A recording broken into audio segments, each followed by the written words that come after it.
Terima kasih atas sambutan hangatnya di Penida Official. Saya siap menyajikan berita atau informasi terkini dan aktual untuk Anda.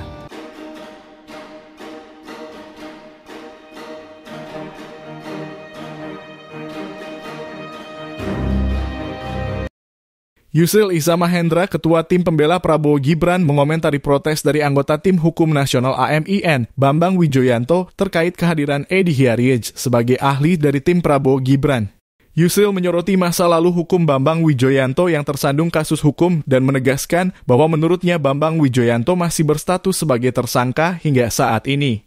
Yusril Iza Mahendra mengungkapkan keraguan tentang status Bambang Wijoyanto, menyatakan bahwa sebagai tersangka, statusnya bisa berlanjut selamanya. Yusril juga menilai tindakan walkout Bambang Wijoyanto dari ruang persidangan tidak tepat, mengingat Edi Hiaryej bukanlah seorang tersangka setelah permohonan pra-peradilan yang diajukan olehnya dikabulkan oleh pengadilan.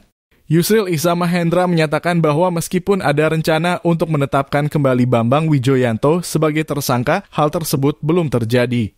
Dia juga menegaskan bahwa jika memang Bambang Wijoyanto kembali ditetapkan sebagai tersangka, itu tidak menjadi masalah dalam konteks menjadi ahli dalam kasus tersebut. Menurutnya, status tersangka tidak menghalangi seseorang untuk menjadi ahli dalam suatu kasus. Yusril Iza Mahendra menilai perbedaan antara kasus yang menjerat Edi Hiaryej dengan kasus yang menimpa Bambang Wijoyanto karena saat ini Bambang Wijoyanto masih berstatus sebagai tersangka. Sementara Edi tidak memiliki status hukum yang sama. Yusril Iza Mahendra menyampaikan pendapatnya bahwa seseorang yang telah mendapatkan surat perintah penghentian penyidikan SP3 atau memenangkan pra-peradilan dianggap menyelesaikan kasusnya secara resmi. Sedangkan orang yang masih berstatus sebagai tersangka tetap akan dianggap sebagai tersangka selamanya jika tidak dituntut di pengadilan. Dia juga mengekspresikan keheranannya terhadap orang yang cenderung menyalahkan orang lain tanpa melihat ke dalam dirinya sendiri. Mudah-mudahan cepat dari Jaksa Agung. Yusril. Sekian berita yang dapat kami sampaikan hari ini. Sampai jumpa pada waktu berikutnya dan berita selanjutnya.